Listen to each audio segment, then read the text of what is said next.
Ok. En todas las iglesias de donde viene este pueblo que está aquí delante de nosotros, cuando íbamos a la iglesia y nos hablaban de la gran ramera del Apocalipsis, de las copas, de los sellos, de los truenos, siempre pensábamos que era algo que ya lo teníamos claro, ¿no? Que algún día Dios nos enseñará. Y todos los pastores predicábamos, como yo también, un pastor de la iglesia cristiana de línea fuerte, en obediencia, pero a personas, pero cero profecía. Porque también es justificable que yo no haya entendido esto cuando era un pastor cristiano. ¿Por qué? Porque simplemente no era para mí ese libro de Apocalipsis. Ese libro de Apocalipsis vino sellado para cuando asome al final de los tiempos un pueblo que diga, yo soy Israel. Entonces ahí sí, el que es digno de abrir los sellos empezó a abrir al destinatario, que no era la iglesia cristiana, por eso es que no se entiende, y yo lo digo con mucho respeto. Entonces, cuando estábamos en los púlpitos, enseñábamos el catolicismo, porque yo era protestante. El catolicismo es la gran ramera, miren que tiene la corona, tiene vestido rojo y es púrpura y escarlata. Y Roma se asienta sobre 7 colinas, pero no podíamos estar más equivocados. No. Porque si nosotros vemos desde la perspectiva, después de ver todo este estudio, usted se va a dar cuenta que yo, siendo un pastor protestante de terno y corbata, no era diferente que el cura que tiene sotana, era el mismo, porque solo era una ramificación, solamente con diferente entendimiento en ciertas partes. ¿Por qué? Porque teníamos el mismo manual, la Biblia. Si yo uso el manual y el uno se ve de una manera, el otro se viste de otra manera, pero estamos usando el mismo manual, la misma traducción. Entonces, también es parte de eso, ¿ya? Y la gran ramera, ustedes van a ver que no es una religión. La gran ramera es una ciudad y hay mucho contexto de por qué se hace gran ramera. Que realmente viene a ser esposa. ¿Ustedes creen que el Eterno le tomó a Roma? ¿Dónde está en la Biblia que tomó a Roma por esposa el Eterno? No dice, ¿no es cierto? Pero sí tomó por esposa a un pueblo y se asentó con su venia en Jerusalén. Entonces, alguien que se vuelve fornicario o adúltero o ramera, ¿quién es? La esposa que tiene un convenio con el Eterno y se mete con otros esposos. Vemos una escena que ustedes se van a maravillar también, que Yeshua, lo que yo le estoy diciendo es copiado de Yeshua, del discurso que él tuvo con una mujer samaritana, o sea, una mujer que estaba en el lugar donde estaban las 10 tribus en 700 años antes de Yeshua, en un pozo. Yeshua va al pozo y encuentra a una mujer. ¿Qué está haciendo Yeshua? Lo mismo que estaba haciendo ahí Moisés en un pozo. ¿Y qué hace Moisés en un pozo? Lo mismo que hace Jacob en un pozo. ¿Y qué hace Jacob en un pozo? Lo mismo que hace Isaac en un pozo, lo mismo que hace su padre Abraham en un pozo, buscando esposa, su esposa perdida. Eso solo en contexto. Entonces, partiendo de esto, yo les invito a ver este video que han hecho los hermanos para compactar la información, ¿no? Entonces, Hoy, a más de exponer el capítulo 17 del libro de Apocalipsis, buscamos cambiar un paradigma común dentro del cuerpo del Mesías, pues de no hacerlo, no podríamos cumplir con el mandamiento que dice, «Salid de ella, pueblo mío, para que no seas partícipe de sus plagas». Así que, veamos, en el capítulo anterior se mencionan las copas de ira, o juicio del Eterno al trono de la bestia, situada en Jerusalén. En este episodio 16 del libro de Revelaciones, vimos cómo inicia con 2 visiones de Juan. La primera, una señal en los cielos que anuncian los 7 ángeles con las copas de ira, y la segunda, un escenario en aquel lugar donde ahora se encuentra Yeshua mostrando una actividad protocolaria posterior al descenso del mismo con su ejército para recuperar la tierra. Después de estas visiones, se le muestra y nos narran los efectos que estas copas de ira tendrán en Medio Oriente, preparando todo para la guerra en Jarmegido, donde se enfrentarán las fuerzas armadas del nuevo orden mundial contra el ejército imperial del hombre de pecado. Esto es un resumen del capítulo 16 con parte del capítulo 20, pero en el texto vemos dos capítulos parentéticos muy importantes, el 17 y 18, y hoy hablaremos del primero. Cronológicamente, inicia antes de que se derramen en la tierra las copas de ira, pues dice que uno de los 7 ángeles que tenían las copas habló con Juan y le explicó el misterio de la mujer, la gran ramera y el juicio final. La mujer, como es llamada en el verso 18, nos ayuda a entender que está hablando de una mujer casada, pues así lo manifiesta el griego. Una que tiene marido, que tiene pacto. En este verso 1 la llama la gran ramera en español, pero en griego es porné, cuya traducción adecuada sería fornicaria, la gran fornicaria, que hace referencia a una mujer que, ya sea por dones o no, se prostituye o se mezcla con un sinnúmero de hombres para conseguir su propósito. Y esto arrastra consigo un sentido espiritual también, pues en cuanto a las escrituras, cuando habla de fornicación, no se limita al sexo con rameras, es específico al señalar a prostitutas o sacerdotisas de los templos paganos. Este título de fornicaria es algo igual de ilegal, pero más degradante que un simple adulterio. Y esta simple frase como la mujer que has visto nos ayuda a entender de quién habla, pues ya sabemos que es una mujer casada, con pacto. Desde ya debemos empezar a descartar las interpretaciones cristianas que afirman que habla del catolicismo romano o del Vaticano, o peor aún, las líneas mesiánicas que apuntan al Islam. Ninguna de las anteriores goza de un pacto como para llamarla mujer fornicaria. Ahora, el mismo verso 18 nos señala que la mujer es la gran ciudad, un título que es otorgado a Jerusalén en este mismo libro de Apocalipsis. En su capítulo 11 nos dice que los cadáveres de los 2 testigos estarán en la plaza de la gran ciudad, que en sentido espiritual es Sodoma y Egipto, donde también el Mesías fue sacrificado. Esta es Jerusalén, la gran ramera. El capítulo 16 del mismo libro nos dice algo similar, que la gran ciudad fue partida en 3 partes, y está hablando de Jerusalén. En Isaías la identifica como la ramera, diciendo: ¿Cómo te has convertido en ramera, oh ciudad fiel? Llena estuviste de justicia, y en ella habitó equidad, pero ahora los homicidas. Jeremías no se queda atrás, también hablando de Jerusalén en estos días finales, le llama la gran ciudad, diciendo: Y muchas gentes pasarán junto a esta ciudad y dirán cada uno a su compañero: ¿Por qué hizo así Yahweh con esta gran ciudad? Y le responderá: porque dejaron el pacto de Yahweh su Elohim y adoraron a dioses ajenos y le sirvieron. Y Juan, en el capítulo 21, al volver a hablar con uno de los 7 ángeles, antes de que derramaran las plagas postreras sobre la tierra, también le llama a Jerusalén, y esta vez a la nueva, como la gran ciudad. Ahora sí nos hace todo sentido legal que le llamen mujer ramera, o esposa fornicaria en griego, porque Jerusalén fue la ciudad que el Eterno escogió para sí mismo, el monte de su herencia, monte apartado, pero llegó a ser fornicaria, mezclándose con muchas naciones, pueblos y lenguas. Esto de acuerdo a las palabras del mismo ángel, al dar la interpretación de las aguas donde se sienta la ramera, en el verso 15. Esta mujer estaba ebria de la sangre de los santos y los testigos de Yeshua, que en la Reina Valera le traduce como mártires, pero son sus testigos, los que vieron y oyeron, todos los que por causa de su testimonio, y no solo de vida, sino por su divulgación del reino, encontraron la muerte. Yeshua, Esteban, Jacobo, de los que tenemos registrados, murieron en Jerusalén por orden del Sanedrín. Otros como Juan, Pedro, Pablo, fueron apresados y golpeados en Jerusalén, y aún en naciones extranjeras, estos encontraron la muerte por orden y cartas del Sanedrín, que no solo dieron su venia, sino que presionaron para callarlos con la muerte. Y todo esto dirigido desde Jerusalén. Ninguna otra ciudad en el mundo ha cargado con la sangre de los santos y los profetas como Jerusalén.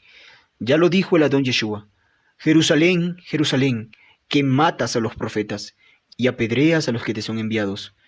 Ni Roma ni el Islam han hecho esto con los santos, ni tampoco podrían violar el pacto con el Eterno de serle infiel al esposo, debido a que ellos jamás entraron en pacto con Yahweh, bendito sea.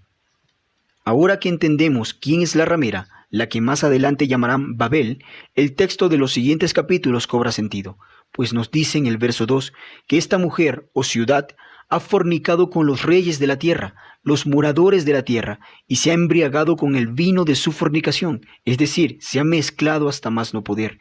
Estos reyes de la tierra con los que ha fornicado, se ha mezclado o unido, está haciendo una referencia en primer lugar a todos los imperios que alguna vez sometieron a Jerusalén, le conquistaron y le subyugaron.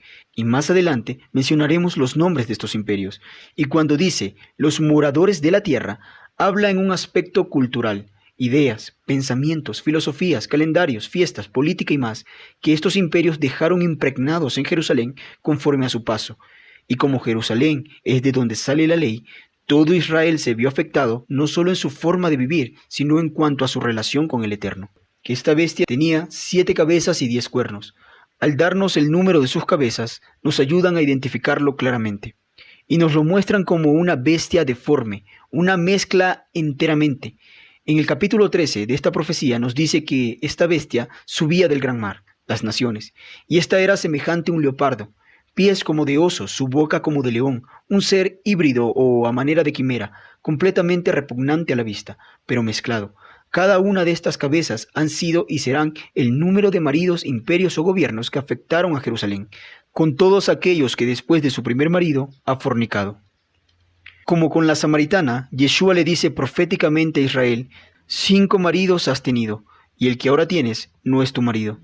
Aquí habla hasta aquel tiempo, pues serían en orden, el Eterno, el primer marido, Asiria, Babilonia, Medo-Persa, Grecia, serían sus 5 maridos, y el que ahora tienes, el sexto, no es tu marido, hablando de Roma en aquel tiempo. Con la bestia es igual.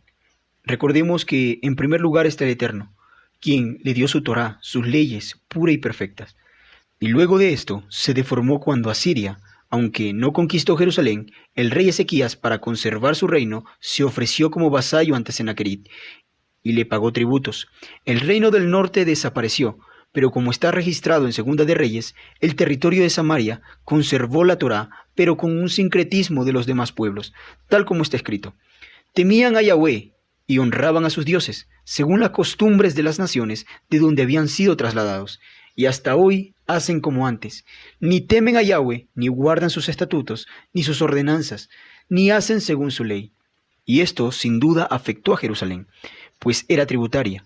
Luego llegó Nabucodonosor, quien la conquistó, y el pueblo fornicó también, pero en su influencia llevó a que, en su retorno, aún guardaban la Torá, pero arrastraban calendarios, nombres y prácticas extranjeras, no solo babilónicas, sino también de medos y de persas. Recordemos que fue en el reinado de Ciro que ellos recobran su libertad. Luego, el helenismo con los griegos, al que absorbió al mismo imperio romano a la postrer, y Roma, por su parte, influenció no solo culturalmente en Judea, sino políticamente, en las decisiones del Sanedrín y del templo, tanto que es así que se le conoce como el templo de Herodes. La cámara sacerdotal era llamada por el pueblo con un nombre romano, pretorio, debido a que el poder sobre él no era del sacerdocio, era de Roma, pues ellos decidían cuándo cambiaban y dejaban sumos sacerdotes por precio o por gusto o conveniencia. Todos estos 6 imperios pasaron por Jerusalén después de que el Eterno la apartara y dejaron huella en su fornicación, su influencia sobre él, creando una mezcla que volvió a Jerusalén la gran ramera, Babilonia. Confusión, mezcla hasta el día de hoy. Cuando el Apocalipsis se escribió, ya había una mezcla de 6 caminos, contando la Torá, esta que fue ensuciada con las demás. Y el séptimo, esta bestia, es el gobierno final, que de acuerdo a la política actual se preparan a inaugurarlo en septiembre del 2030. Coincide con el jubileo del año 6000. La mujer vestía como lo hacen los reyes, de púrpura y escarlata, ciudad deseada por los gobernantes, la copa que hace temblar a las naciones. Y en su mano tenía un cáliz de oro, pero lleno de abominaciones e inmundicias, mezcla que da de beber a los que a ella se acercan. En su frente un nombre escrito, Babilonia la Grande, la madre de las rameras y de las abominaciones de la tierra. Esta es la descripción que el Eterno le da.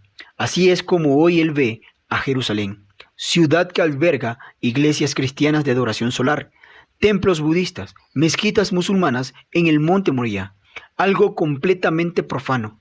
Jerusalén, ebria de la sangre de los santos, los que guardaron la Torá conforme a la enseñanza de Yeshua, pues antes de estos eran Babilonia, un camino que no era claro, solo confusión. Y ver esto, que trata de Jerusalén, asombró a Juan tanto que aquel ángel le dijo, ¿por qué razón te asombras de esto? y comienza a revelar el misterio de la mujer y de la bestia. Y describe a una bestia subiendo del mar. Las naciones. Esta bestia o gobierno se describe como una deformación o mezcla de lo que debía ser Israel. Por eso es que el Eterno lo describe así, como algo repugnante, de ser de otra manera, de ser algo que involucre solo a las naciones sin que tenga que ver con Israel, no lo mencionaría así, como algo profano. Solo se puede ser profano si antes fue santo. Veríamos esta visión solo como animales o bestias del campo, tal como la visión de Daniel, pero esta última bestia es un recuento de todos estos imperios que deformaron la pureza de Israel, con un sincretismo entre la Torá y las costumbres de los dioses paganos, pues aún dice que la mujer estaba sobre la bestia. Jerusalén estaba sobre estos imperios. Es por ello que la llama la bestia, que era, no es, pero que será, por la cantidad de imperios pasados, pero también afirma que esta última irá para perdición. Luego nos dice que estas 7 cabezas son 7 montes, sobre los cuales se sienta la mujer, y también son 7 reyes, una profecía doble. Muchos creen que debía ser Roma, porque se conoce que Roma está cercada por 7 colinas, pero la verdad es que no habla de montes literales, así como no habla de reyes literales en Jerusalén, pues dice sobre los cuales descansa la mujer. Es más o menos como el sueño del faraón, las vides y las vacas, ambos eran uno. Aquí también. Montes habla de gobierno en la mente hebrea. Por eso dice para la mente que tenga sabiduría o este conocimiento. Un monte es una forma de decir gobierno, pues todas las capitales y palacios de los reyes tenían la costumbre estratégica de asentarse en montes. Es una forma poética de hablar, muy conocida para Israel, como cuando dice, ¿quién eres tú, oh gran monte, delante de Zorobabel? Serás reducido a llanura. No es un monte literal. O cuando nos dice, todo monte o collado será allanado. No habla de algo literal, sino metafórico, gobiernos, reyes. Como cuando representa a los gobernantes como árboles del bosque, y nos dice, todo árbol será talado y no dejará ni raíz ni rama. Es exactamente lo mismo. Aquí nos dice que hay gobiernos sobre los que se ha edificado Jerusalén, la actual, o la mujer. Tal como ya hemos venido diciendo, las influencias de estos imperios mancharon cada vez más la Torá pura, que debía imperar como en los tiempos en que David fundó Jerusalén como capital, y que, los repetimos, Asiria, Babilonia, Medo, Persa, Grecia, Roma, y al final el nuevo orden contaminó a Jerusalén. En cuanto a estos 7 reyes, nos dice que 5 de ellos han caído, todos hasta Grecia, los 5, y que uno habla de Roma, y el otro aún no ha venido, y cuando éste llegue es necesario que dure poco tiempo.